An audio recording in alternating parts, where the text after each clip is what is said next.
2026-27 സംസ്ഥാന ബജറ്റ് അവതരിപ്പിക്കുന്നത് ഏറെ സന്തോഷത്തോടെയും അതിലേറെ അഭിമാനത്തോടെയുമാണ്. ധനമന്ത്രി എന്ന നിലയിൽ ഞാൻ അവതരിപ്പിക്കുന്ന 6ാമത്തെ ബജറ്റാണിത്.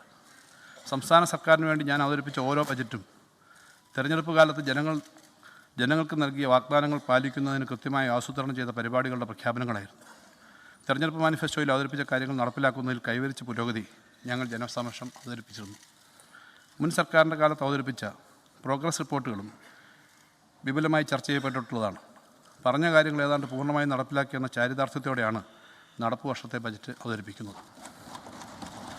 സർ, 10 വർഷം മുമ്പുള്ള കേരളമല്ല ഇന്നത്തെ കേരളം. എന്തെല്ലാ മേഖലകളിലും കേരളം പുതിയ നോർമൽ, ന്യൂ നോർമൽ സൃഷ്ടിച്ചിരിക്കുകയാണ്. പഴയ നോർമലുമായി താരതമ്യം ചെയ്യാൻ പോലും കഴിയാത്ത രീതിയിൽ അതിശയകരവും അഭിമാനകരവുമായ പുരോഗതിയാണ് ജനജീവിതത്തിൻ്റെ എല്ലാ തുറകളിലും ഉണ്ടായിരിക്കുന്നത്. ഈ സമ്മേളന കാലത്ത് ഓരോ വികസന തുറയിലും വന്ന മാറ്റങ്ങൾ വിശദമായി ചർച്ച ചെയ്യപ്പെടണമെന്നാണ് സർക്കാർ ആഗ്രഹിക്കുന്നത്.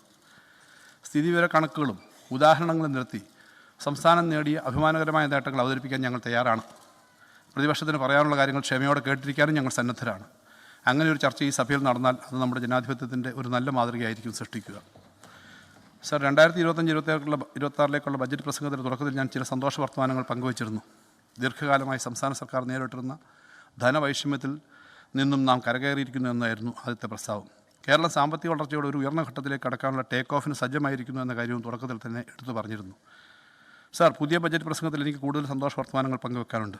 എന്നാൽ അവയിലേക്ക് കടക്കുന്നതിന് മുമ്പ് കേരളീയരെ ആശങ്കപ്പെടുത്തുന്ന എന്നാൽ ജാഗ്രതയോടെ നീങ്ങിയാൽ ഒഴിവാക്കാനാകുന്ന ഒരു അപകടത്തെക്കുറിച്ച് പറയേണ്ടതുണ്ട്.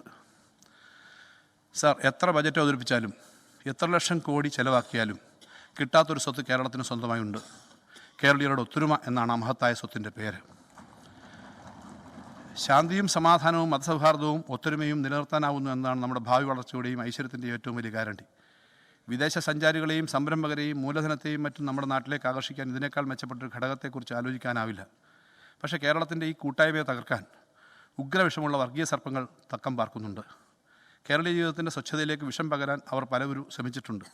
സ്നേഹത്തിൻ്റെയും ഐക്യത്തിൻ്റെയും പ്രതിരോധം സൃഷ്ടിച്ചുകൊണ്ട് വിഷബാധകളെ ചെറുക്കാൻ നമുക്ക് ഇതുവരെ കഴിഞ്ഞിട്ടുണ്ട്.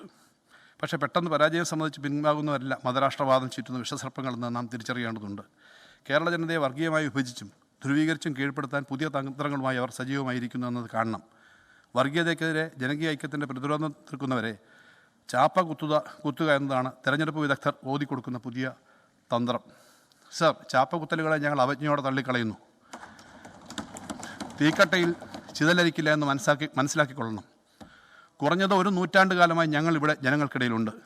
സാമ്രാജ്യത്തിനെതിരായ സമരങ്ങളിൽ തുടങ്ങി ഭൂപരിഷ്കരണത്തിന് വേണ്ടിയുള്ള പ്രക്ഷോഭങ്ങളിലും നിയമനിർമ്മാണത്തിലും കൂടി വളർന്ന് എണ്ണമറ്റ തൊഴിൽ സമരങ്ങളിലൂടെ ശക്തി പ്രാപിച്ച് ക്ഷേമ പെൻഷനുകളുടെ വിതരണത്തിലും ജനകീയ ആസൂത്രണത്തിലും അതിദാരിദ്ര്യ നിർമ്മാർജ്ജനത്തിലും എത്തി നിൽക്കുന്ന ഞങ്ങൾക്ക് ഒരു മതജാതി വിഭാഗവും അപരരല്ല. എല്ലാവരും ചേർന്നാണ് ഞങ്ങൾ ഇടതുപക്ഷം. സർ, സംസ്ഥാന സർക്കാരിൻ്റെ ധനസ്ഥിതി മെച്ചപ്പെട്ടു എന്ന് കഴിഞ്ഞ ബജറ്റ് പ്രസംഗത്തിലെ പ്രസ്താവം വസ്തുനിഷ്ഠമാണ്. നേരത്തെ നിശ്ചയിച്ച വായ്പാ പരിധി വെട്ടിക്കുറച്ചും അർഹമായ കുടിശ്ശികൾ നിഷേധിച്ചും ഈ സർക്കാരിനെ അവസാന പാദത്തിൽ ശ്വാസം മുട്ടിക്കാൻ കേന്ദ്ര ശ്രമം നടത്തുന്നുണ്ട്. അവ പക്ഷേ താൽക്കാലികമാണ്. തെരഞ്ഞെടുപ്പ് കാലത്തെ ഇരുട്ടടി എന്നേ അതിനെ കാണേണ്ടതുള്ളൂ. ദീർഘകാല ധനകാര്യ നില നോക്കിയാൽ കേരളം വളരെ മെച്ചപ്പെട്ട നിലയിലാണെന്ന കാര്യം പറയുന്നത് ഞങ്ങൾ മാത്രമല്ല, റിസർവ് ബാങ്കും കൺട്രോളർ ആൻഡ് ഓഡിറ്റർ ജനറലും എല്ലാം ഇക്കാര്യം പറയുകയും കേരളത്തെ അഭിനന്ദിക്കുകയും ചെയ്തിട്ടുണ്ട്. ധനനിലയിലെ അഭിമാനകരമായ പുരോഗതി സംബന്ധിച്ച സ്ഥിതിവിവരങ്ങൾ ബജറ്റ് പ്രസംഗത്തിലും അനുബന്ധ രേഖകളുമായി അവതരിപ്പിക്കുന്നുണ്ട്. ലോകത്തെവിടെയായാലും ഏത് സമയത്തും 24 വാർത്തകളും ഓഗ്മെന്റഡ് റിയാലിറ്റി പാക്കേജുകളും എക്സ്പ്ലെയിനറുകളും വിശദമായി കാണാൻ ഞങ്ങളുടെ യൂട്യൂബ് ചാനൽ നിങ്ങൾക്ക് സബ്സ്ക്രൈബ് ചെയ്യാം.